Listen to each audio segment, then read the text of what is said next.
Finally school service commission ने ये decision लिया है कि स्कूल में नया टीचर का रिक्रूटमेंट करवाया जाएगा। मेरे पास ये खबर है कि रिक्रूटमेंट करवाने का प्रोसेस स्टार्ट हो चुका है और कमीशन की ये भी इच्छा है कि अगले इलेक्शन से पहले ये प्रोसेस कंप्लीट हो जाए। कमीशन ने 6 मंथ का टारगेट लिया है, जिसके अंदर वो चाहता है कि इलेक्शन से पहले ये प्रोसेस कंप्लीट हो जाए और जो प्रोसेस 7 सालों से कंप्लीट नहीं कर पाए, क्या वो 6 महीने के अंदर कंप्लीट कर पाएगा, और अगर कंप्लीट कर भी दे तो क्या तरीका फॉलो करेगा। तो चलिए डिस्कस करते हैं इस इशू को इस वीडियो में। But before starting this video, click on the red subscribe button below the video and press the bell icon so that the notification of our video reaches to you.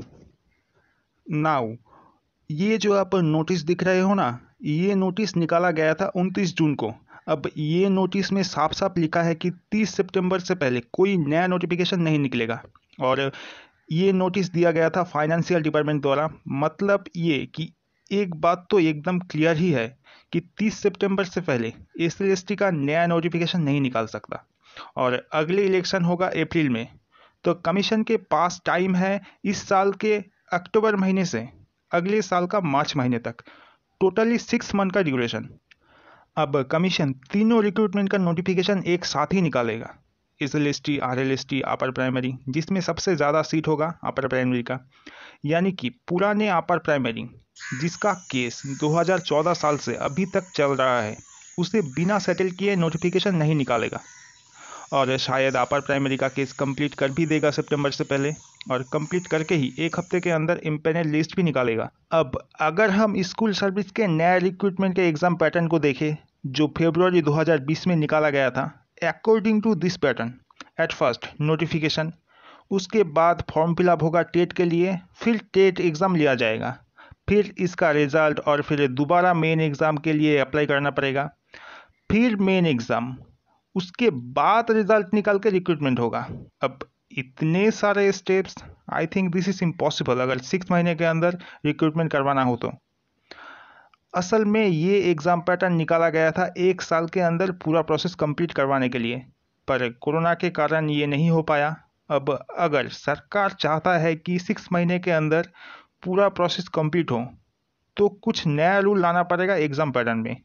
अब इतने सब कुछ देखकर ये समझ में आता है कि अक्टूबर के फर्स्ट वीक में नोटिफिकेशन निकालने का 90% पॉसिबिलिटी है, और अगर एग्ज़ाम के बात करें तो इस साल का नवंबर महीने में नहीं हो सकता और अगले साल का फरवरी और मार्च महीने में नहीं हो सकता, क्योंकि फरवरी और मार्च महीने में सेकेंडरी और हायर सेकेंडरी का एग्ज़ाम है और PSC का ज़्यादातर एग्ज़ाम जनवरी में होता है।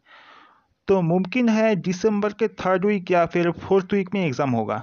मतलब कि सिर्फ एक ही एग्ज़ाम कंडक्ट करवाया जाएगा, यानी कि मोस्ट प्रोबेबली जो प्रिलिमिनरी और मेन है वो एक ही दिन में कंडक्ट करवाया जाएगा। और आई थिंक जब नोटिफिकेशन निकालेगा तब पूरा शेड्यूल निकाल देगा, कब एग्ज़ाम होगा, कब रिज़ल्ट निकालेगा, दोनों एग्ज़ाम एक साथ होगा या फिर नहीं, सब कुछ एक साथ ही निकाल देगा। अब अगर ऐसा होता है तो एग्ज़ाम के लिए ज़्यादा वक्त नहीं है, तो जो पुराने स्टूडेंट है उनको थोड़ा बहुत प्रॉब्लम हो सकता है, क्योंकि वो लोग थोड़ा बहुत टॉपिक को भूल चुके हैं और इतने कम टाइम में दोबारा से सब कुछ याद करना, फिर टेट एग्ज़ाम है उसके सिलेबस भी बहुत बड़े हैं, सब कुछ एक साथ निकालना काफ़ी मुश्किल होगा। कुछ लोग ये कहेंगे कि सरकार जो काम 7 सालों में नहीं कर पाए, क्या वो 6 महीने के अंदर कंप्लीट कर पाएंगे।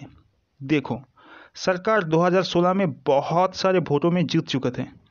तब सरकार ये समझता था कि उसका कोई कॉम्पिटिटर नहीं है, मैं जो करूँ वही ठीक होगा। आप कह सकते हो सरकार नहीं, ये सारे प्रोसेस जानबूझकर पेंडिंग करवा के रखे थे। सरकार का इरादा ही नहीं था रिक्रूटमेंट करवाने का, क्योंकि प्राइवेट स्कूल से बहुत सारा मुनाफा मिल रहा था। पर अब सिस्टम बदल चुका है, ऑपोजिशन भी बहुत स्ट्रांग है, इतना स्ट्रांग कि सरकार को गिरा सकता है। तो यहाँ पर सरकार कुछ ना कुछ स्टेप तो लेगा ही अपनी कुर्सी बचाने के लिए। और एक बात यह है कि जब पुराने सरकार को ये समझ आता है कि हमारा जाने का टाइम आ चुका है, तब बहुत सारे रिक्रूटमेंट करवा कर जाता है, क्योंकि सारा एक्सपेंडिचर तो नया सरकार को उठाना है। आप इसे जेलेसी कह सकते हो, पर आप लोग प्रोटेस्ट करते रहना, क्योंकि ये सरकार सुबह एक बात कहता है और शाम को 180 डिग्री घूम के कोई नई बात कहते हैं। I think this government is not a trustable government. अगर आप मेरा ओपिनियन चाहते हो तो मुझे लगता है रिक्रूटमेंट कंप्लीट नहीं करेगा। हाँ, एग्ज़ाम ज़रूर कंडक्ट करवाएगा, हो सकता है प्रेजेंट गवर्नमेंट ये कहे कि हमें वोट दो तो हम जाकर रिक्रूटमेंट करेंगे। ये बस मेरा ओपिनियन था, ये रियलिटी नहीं था। खैर, हमें तो बस रिक्रूटमेंट चाहिए, तो सब लोग पढ़ाई करते रहो। तो ये वीडियो अगर आपको अच्छा लगा, पहले तो सब्सक्राइब करो, उसके बाद फिर लाइक करो, शेयर करो और नीचे कमेंट करो। Thank you for watching, take care.